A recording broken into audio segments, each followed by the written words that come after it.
আসসালামু আলাইকুম বন্ধুরা। আজকে নিয়ে আসলাম ভীষণ মজাদার একটা রেসিপি, কুমড়ো পাতার ভর্তা। এই কুমড়ো পাতার ঝোল ভর্তা খাওয়া যায় কি বলবো, একেবারে মাছ মাংস হার মানাবে, এত টেস্টি হয়, এত মজাদার হয় এই কুমড়ো শাকের ভর্তাগুলো। এই দেখো কুমড়ো শাকগুলো খুব সুন্দর, একেবারে কমলা টাটকা কুমড়ো শাক গাছ থেকে তুলে আনলাম। এই দেখো এখন কুমড়ো শাকগুলো ভালো করে ভেজে এগুলো ধুয়ে নিব।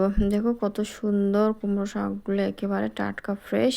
এই যে কুমড়ো শাকগুলো তো ধুয়ে নিয়ে সব ক্যামেরা এখানে করার মধ্যে দেখতে পাচ্ছ, গ্যাসটা কিন্তু জ্বালিয়ে নিয়ে করার মধ্যে আমি এখানে রসুন কোয়া আর মরিচ দিয়ে দিয়েছি। মরিচটা ঝাল হিসাবে দিতে পারো বা কমিয়ে বা বাড়িয়ে মরিচগুলো দিয়ে দিলাম আর রসুনগুলো দিয়ে এই যে কুমড়ো পাতাগুলো দিয়ে দিলাম। কুমড়ো পাতাগুলো কিন্তু আস্ত রেখেছি, উপর দিয়ে এখন জল দিয়ে দিচ্ছি বন্ধুরা। কুমড়ো পাতাগুলো কিন্তু ভালোভাবে ধুয়ে নিয়েছি একেবারে, এইভাবে ধুয়ে নিয়ে এই যে এইভাবে আস্ত দিয়ে দিলাম। এখন ঢাকনা দিয়ে ঢেকে দিয়ে আমি গ্যাসে বসিয়ে দিব। এই যে গ্যাসে বসিয়ে দিচ্ছি দেখতে পাচ্ছ, আমি ভালোভাবে একটু আরেকবার ভালোভাবে নেড়ে চেড়ে নিচ্ছি, এই জন্য ভালোভাবে খুব সুন্দরভাবে সিদ্ধ হয়ে যায় পাতাগুলো। কি বলবো, এই কুমড়ো শাকের ভর্তা যে এত মজাদার হয় বন্ধুরা, না খেলে তো বিশ্বাস করতে পারবে না, এত টেস্টি একটা রেসিপি, এত দারুণ স্বাদের ভর্তাটা অসাধারণ লাগে। একেবারে বানাতে তো একেবারে সিম্পল সহজভাবে তৈরি করা যায়। এই দেখো এগুলো পাতাগুলো দেখো খুব সুন্দরভাবে সিদ্ধ হয়ে গেছে। একেবারে দেখো কতটুকু হয়ে গেছে, কতগুলো পাতা দিয়ে দিলাম আর কতটুকু হয়ে গেছে এখানে দেখতে পাচ্ছি। এখন আমি পাতাগুলো নামিয়ে নিব। পাতাগুলো খুব সুন্দর করে আমি কিন্তু সিদ্ধ করে দিয়ে দিয়েছি বন্ধুরা, সিদ্ধ করে নিয়ে এসে এখন পাতাগুলো এগুলো নামিয়ে নিব।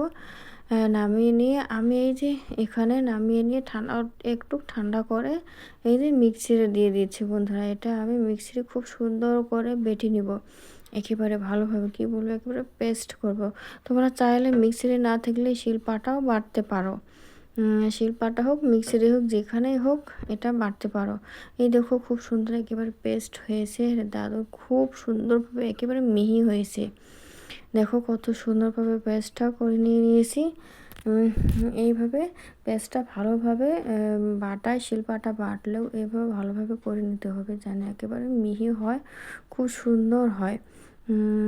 যেভাবে একেবারে মিক্সিতে হয়ে গেছে। এখন ওই কড়ার মধ্যে আমি এখানে সরিষার তেল দিয়ে দিলাম বন্ধুরা।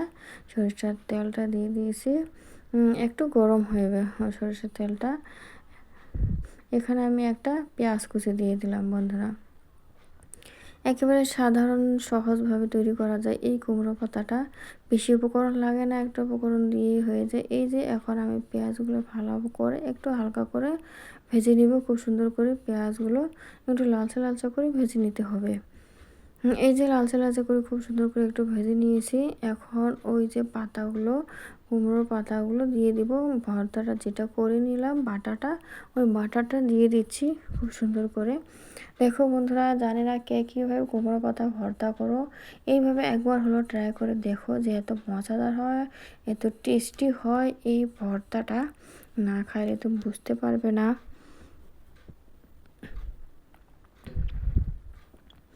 এই যে কুমড়ো পাতা, এই কুমড়ো পাতাগুলো এখন ভালো করে খুব সুন্দর করে নেড়ে চেড়ে নিব কিছু পরিমাণ, 2 মিনিটের মতন। এখন লবণ দিয়ে দেবো আমি একটু, স্বাদ মতন, বেশি না, একটু দিয়ে দেবো।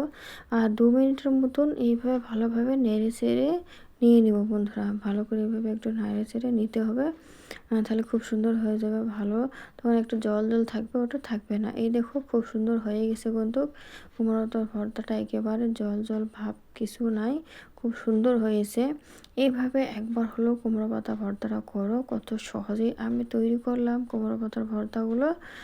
যে কোনো পাতার ভর্তা এইভাবে করে খাইতে পারবে। বা জানি না এমনিও কেউ শিলপাটা বাটো, বা কেউ কেউ তেলের মধ্যে এইভাবে রান্না করো না, আমি এইভাবে করে দেখলাম, একবার হলো করে খেয়ে যে কতটা টেস্ট হয়। এই দেখুন আমি নিয়েছি, কি বলবো বন্ধুরা, ভীষণ টেস্টি হয়েছে এই পাতা ভর্তাগুলো। এই ভর্তা দিয়ে এক থালি ভাত খেয়ে নিতে পারবে, আর কিছু লাগবে না, অন্য তরকারি কিচ্ছু লাগবে না। বন্ধুরা সবাই ভালো থেকো, আর আমার ভিডিও দেখে অবশ্যই ভালো লাগলে বন্ধুরা সবাই সাবস্ক্রাইব করে পাশে থেকে একেবারে সহজ সহজ ভিডিও পাওয়ার জন্য অবশ্যই আমার চ্যানেলে চোখ রাখো, নতুন নতুন ভিডিও পাওয়ার জন্য। সবাই ভালো থেকো, সুস্থ থেকো বন্ধুরা। আল্লাহ হাফেজ।